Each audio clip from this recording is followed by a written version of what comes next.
Hello, welcome back to my channel. നമ്മൾ ഇന്ന് നല്ലൊരു ഞണ്ട് റോസ്റ്റ് ആണ് ഉണ്ടാക്കുന്നത്. ഇത് നമുക്ക് ചോറ്, ചപ്പാത്തി, ദോശ, പുട്ട് എല്ലാത്തിൻ്റെ കൂടെയും നല്ലൊരു കോമ്പിനേഷൻ ആണ്. വറുത്തരച്ച ഞണ്ട് കറിയുടെ റെസിപ്പി ഞാൻ മുമ്പ് ചാനലിൽ അപ്ലോഡ് ചെയ്തിട്ടുണ്ട്. കാണാത്തവരുണ്ടെങ്കിൽ കാണണം. അപ്പോൾ ഇത് ഞണ്ട് കറി ഉണ്ടാക്കാനായിട്ട് ഞാനിവിടെ ഏകദേശം ഒരു 500 ഗ്രാം ഞണ്ട് ഇതുപോലെ നന്നായിട്ട് ക്ലീൻ ചെയ്തെടുത്തിട്ടുണ്ട്. ഞണ്ട് ക്ലീൻ ചെയ്യാൻ അറിയാത്തവരുണ്ടെങ്കിൽ കമൻറ്റ് ചെയ്താൽ മതി. അതിൻ്റെ വീഡിയോ ഞാൻ വേറൊരു ദിവസം അപ്ലോഡ് ചെയ്യുന്നതായിരിക്കും. ഇന്ന് ഞാനിവിടെ അതിൻ്റെ കാല് കൂടി കറി വെക്കാൻ എടുത്തിട്ടുണ്ട്. അതുകൂടി ചേർക്കുമ്പോഴാണ് നല്ലൊരു ടേസ്റ്റ് കിട്ടുന്നത്. ഇനി നമുക്ക് ആദ്യം തന്നെ ഇതിലേക്ക് ചേർത്ത് കൊടുക്കേണ്ട കുറച്ച് സാധനങ്ങൾ ചതച്ചെടുക്കാം. ഏകദേശം ഒരു 10 അല്ലി വെളുത്തുള്ളി, ഒരു പച്ചമുളക്, ഒരു ചെറിയ കഷ്ണം ഇഞ്ചി ചെറുതായി അരിഞ്ഞത്, ഏകദേശം ഒരു 1/2 ടീസ്പൂൺ പെരിഞ്ജീരകം ഇത്രയും ചേർത്ത് കൊടുത്തിട്ടുണ്ട്. ഇനി ഇത് നമുക്ക് ഒന്ന് ചതച്ചെടുക്കണം. പച്ചമുളക് ഞാൻ നല്ല എരിവുള്ള പച്ചമുളക് ആയതുകൊണ്ടാണ് ഒന്ന് മാത്രം ചേർത്ത് കൊടുത്തത്.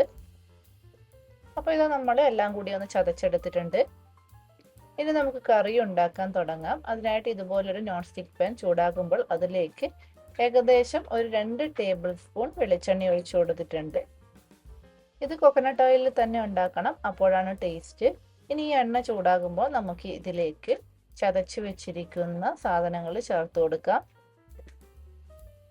എന്നിട്ട് അതിൻ്റെ പച്ചക്കുത്തൽ മാറുന്നത് വരെ ഒന്ന് ചൂടാക്കിയെടുക്കാം. അപ്പോൾ ഇത് വെളുത്തുള്ളിയുടെയും ഇഞ്ചിയുടെയും ഒക്കെ ആ ഒരു പച്ചക്കുത്തൽ മാറി അതിൻ്റെയൊക്കെ കളറ് ചെറുതായിട്ടൊന്ന് മാറി കിട്ടിയിട്ടുണ്ട്.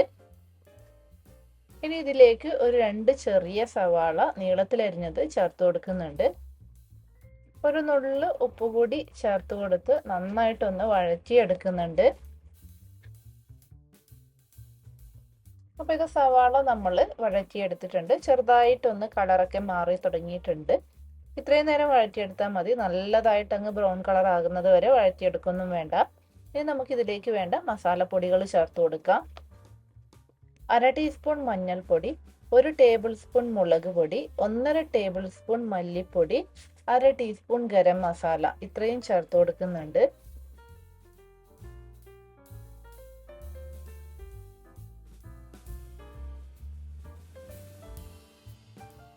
ഇനി ഈ പൊടികളുടെ പച്ചമണം മാറുന്നത് വരെ ഒന്ന് ചൂടാക്കിയെടുക്കാം.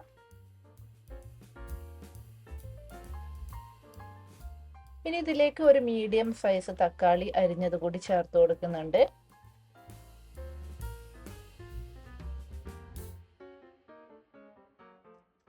തക്കാളി അരിഞ്ഞത് ചേർത്ത് കൊടുത്തതിന് ശേഷം ഒന്ന് മിക്സ് ചെയ്ത് നമുക്കിത് അടച്ചു വെച്ച് ഒന്ന് വേവിച്ചെടുക്കാം. അപ്പോൾ ഇത് തക്കാളിയൊക്കെ നന്നായിട്ട് വെന്തിട്ടുണ്ട്. ഇനി നമുക്കിതിലേക്ക് നമ്മൾ ക്ലീൻ ചെയ്ത് വെച്ചിരിക്കുന്ന ഞണ്ട് ചേർത്ത് കൊടുക്കാം.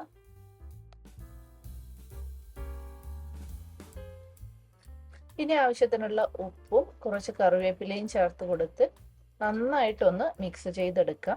ആ മസാലയൊക്കെ ഞണ്ടിൻ്റെ എല്ലാ ഭാഗത്തും എത്തുന്ന രീതിയിൽ നന്നായിട്ടൊന്ന് മിക്സ് ചെയ്തെടുക്കാം.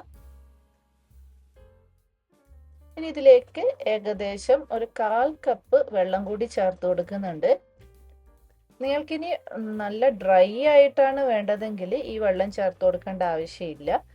ആ ഞണ്ട് അതിൽ കിടന്ന് തന്നെ വെന്തോളും. എനിക്ക് കുറച്ച് ഗ്രേവി ഉള്ളതാണ് ഇഷ്ടം, അതുകൊണ്ടാണ് കുറച്ച് വെള്ളം ചേർത്ത് കൊടുത്തത്. ഇനി ഇത് നമുക്ക് അടച്ചു വെച്ച് ഏകദേശം ഒരു 15 മിനിറ്റ് കുക്ക് ചെയ്യാം. അപ്പോൾ ഇത് ഏകദേശം 15 മിനിറ്റ് കഴിഞ്ഞു. ആ മസാലയൊക്കെ ആ ഞണ്ടിൽ പിടിച്ച് നല്ല സെറ്റായി കിട്ടിയിട്ടുണ്ട്.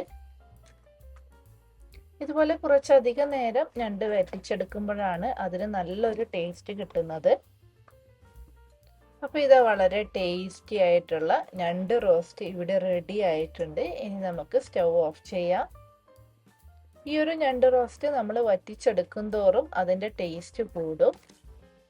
ഈ ഒരു ഞണ്ട് റോസ്റ്റൊക്കെ കാണുമ്പോൾ തന്നെ നമുക്ക് ഫുഡ് കഴിക്കാൻ തോന്നും. അത്രയ്ക്ക് നല്ല ടേസ്റ്റാണ് ഈ ഒരു ഞണ്ട് റോസ്റ്റിന്. അപ്പോൾ നിങ്ങളെല്ലാവരും ഇതുണ്ടാക്കി നോക്കാൻ മറക്കണ്ട. എന്നിട്ട് അഭിപ്രായങ്ങൾ കമൻറ്റ് ചെയ്ത് അറിയിക്കണം. വീണ്ടും പുതിയ റെസിപ്പിയുമായി അടുത്ത വീഡിയോയിൽ കാണാം. അതുവരേക്കും ബൈ ബൈ.